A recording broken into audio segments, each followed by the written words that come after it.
बहुत समय पहले की बात है। एक नगर में एक धनी सेठ रहता था जो बहुत दयालु था।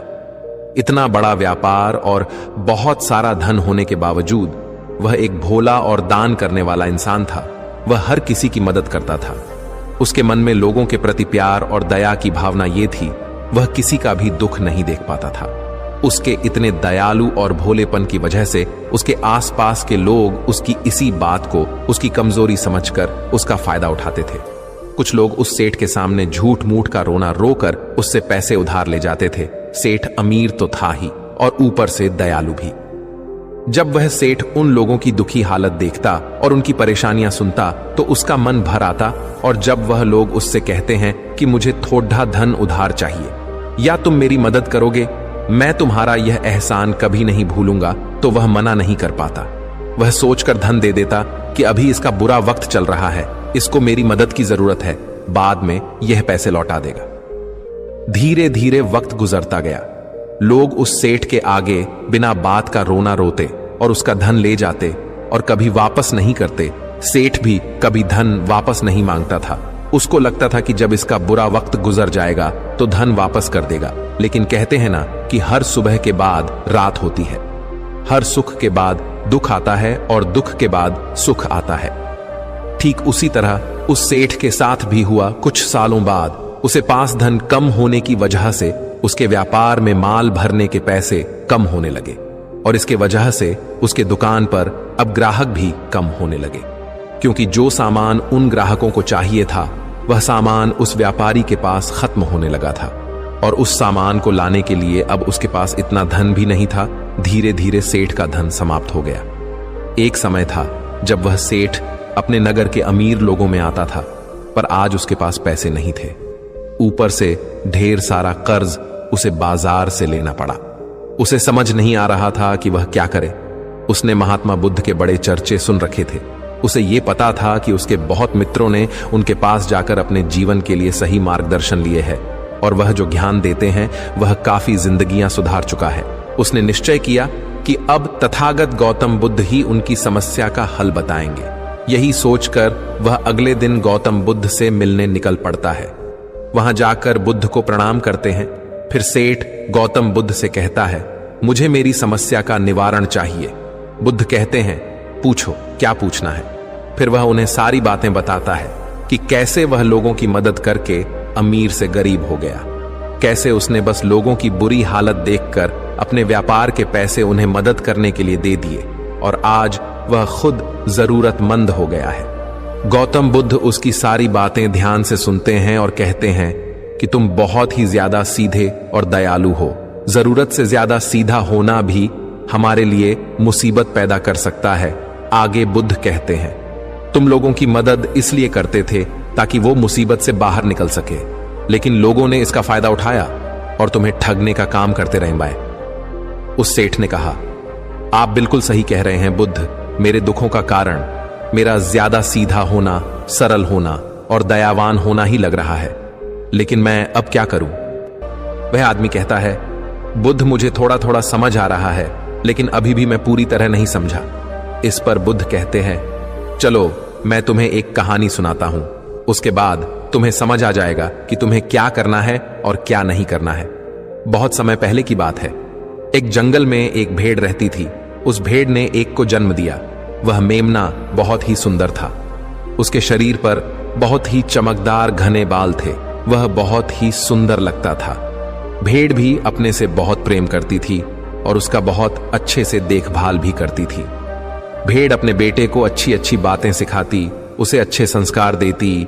उस भेड़ की इच्छा थी कि उसका बेटा बड़ा होकर खूब नाम रोशन करे, लेकिन भेड़ के ज्यादा लाड़ प्यार के कारण मेमना बिगड़ता जा रहा था। उसकी मां उसे अच्छी शिक्षा देती थी, उसे अच्छे से रखती थी, दिन रात उसका पूरा ख्याल रखती थी, लेकिन मेमना दिन प्रतिदिन शैतान और जिद्दी होता चला गया।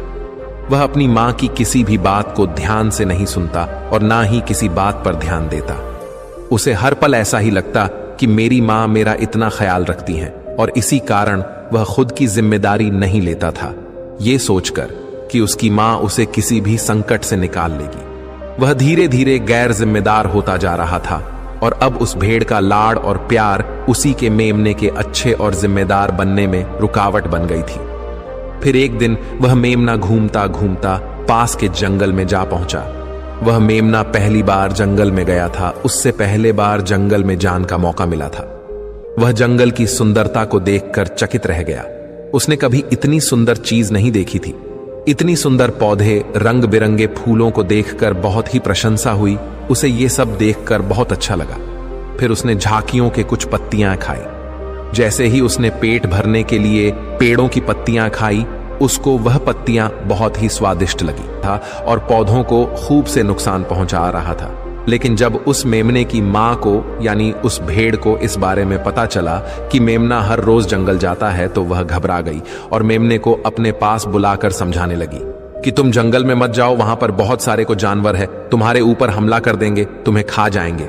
लेकिन मां की बात का उस पर कोई असर नहीं हुआ, बल्कि वह मेमना अपने माता से कहने लगा कि मां, जो भी मेरे सामने आएगा वह मुझसे जमकर मार खाएगा, फिर वह बहुत पछताएगा।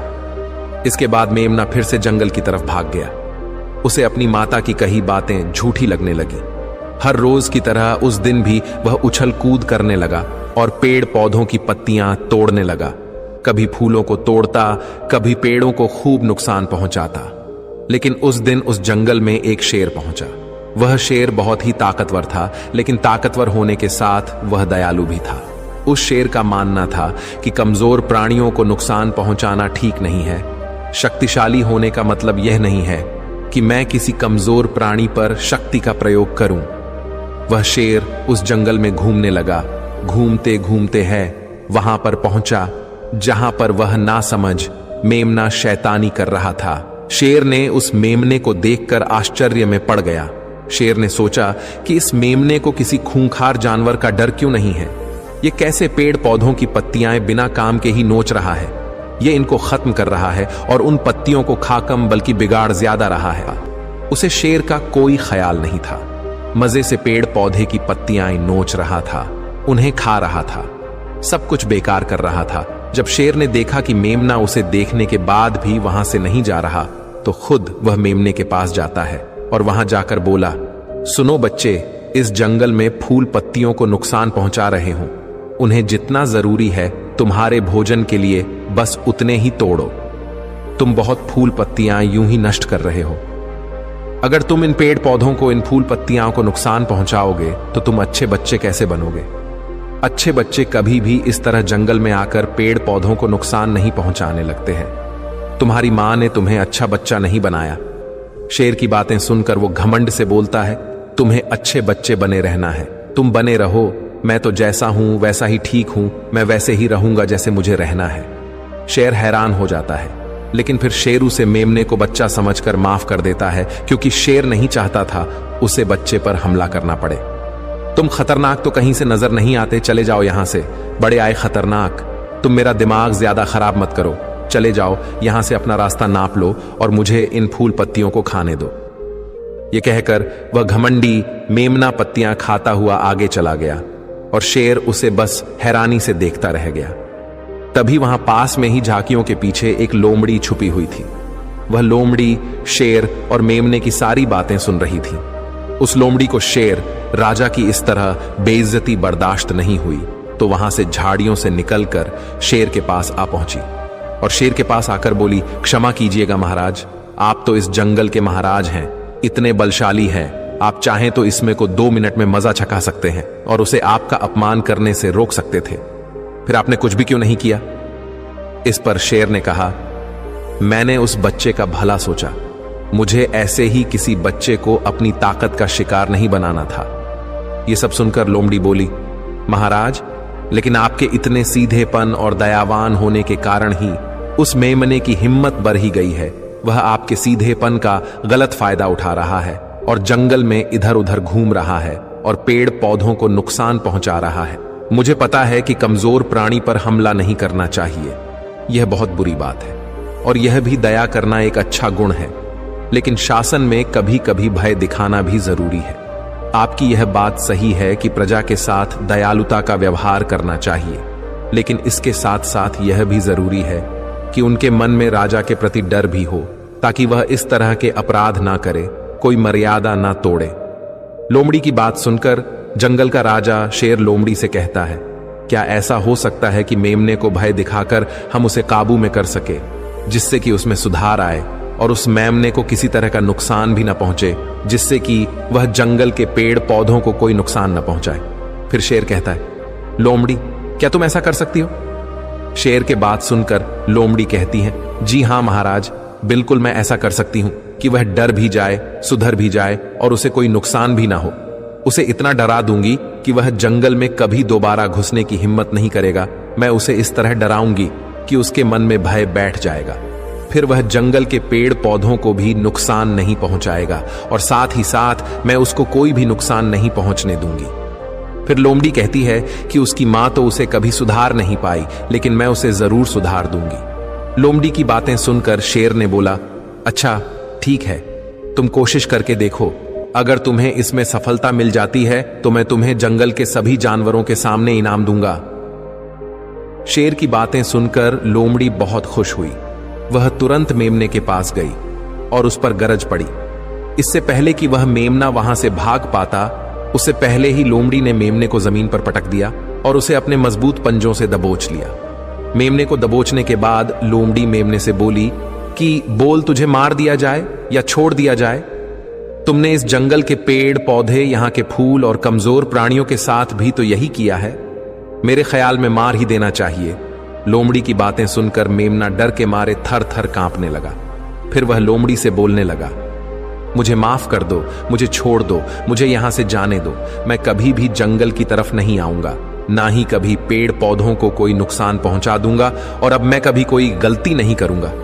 तब लोमड़ी ने मेमने की पकड़ ढीली की। जैसे ही मेमने की पकड़ ढीली हुई, वह जोर जोर से भागने लगा। वह गिरता उठाता भागता हुआ अपनी मां के पास जा पहुंचा। उधर लोमड़ी शेर के पास गई और सर झुकाकर बोली, देखा महाराज, ताकत के साथ दिमाग का प्रयोग करना भी बहुत जरूरी होता है। तभी लोग हमारा सम्मान करते हैं, तभी हमारी अच्छाई का गलत फायदा नहीं उठाया जाएगा। लोमड़ी की बात सुनकर शेर लोमड़ी की योग्यता से प्रभावित हुआ। उसने लोमड़ी को सारे जानवरों के सामने इनाम दिया। उधर वह मेमना घबराए हुए अपनी मां के पास पहुंचा और अपनी मां से आकर लिपट गया और मां से क्षमा मांगने लगा। मां, मुझे क्षमा कर दो, मैंने आपकी बात कभी नहीं मानी। आप मुझे हमेशा सही कहती थी कि जंगल में बहुत खतरनाक जानवर रहते हैं। आज के बाद मैं कभी भी उसे जंगल में नहीं जाऊंगा। फिर बुद्ध उस व्यापारी को कहते हैं, देखा बेटा, इतने अच्छे मत बनो कि लोग तुम्हें खा जाएं, और ना ही इतने कड़वे बनो कि लोग तुम्हें खाए ही नहीं। जरूरत से ज्यादा अच्छा बनना इंसान को दुहक देगा। लोग उसका सम्मान नहीं करेंगे, बल्कि उसे पागल समझेंगे। गौतम बुद्ध सेठ से कहते हैं, अगर शेर भी अच्छा बनने का दिखावा करेगा या फिर अच्छा बनकर रहेगा, तो लोग उससे डरने की बजाय उसे पागल समझेंगे। सेठ को समझते हुए बुद्ध बोले, अगर हम ज्यादा अच्छे बनकर पेश आते हैं तो लोग हमारी अच्छाई का फायदा उठाने लगता है। तुम लोगों के लिए भले उनकी मदद करते हो, वही लोग भोले बनकर तुम्हें ठगने की कोशिश करेंगे। तुम्हें लोगों की मदद करना छोड़ना नहीं, बल्कि समस्या सुनकर उसे धन देने की बजाय उन्हें समाधान देने की कोशिश करो। अगर धन की आवश्यकता पड़े तो थोड़ा बहुत धन दे सकते हो, लेकिन हर समस्या का समाधान धन से करने की वजह निवारण से करो। इससे वही लोग तुम्हारे पास समस्या लेकर आएंगे जिनको हकीकत में दिक्कत है। पैसे ठगने वालों से तुम्हें मुक्ति मिल जाएगी। सेठ बुद्ध को प्रणाम करता है और धन्यवाद कहकर वहां से चला जाता है। फिर वह वैसा ही करता है जैसा बुद्ध बताते हैं, और कुछ ही सालों में वह पहले जैसा धनवान बन जाता है। तो दोस्तों, आपने आज के इस वीडियो से क्या सीखा, वह मुझे आप कमेंट में बता सकते हैं।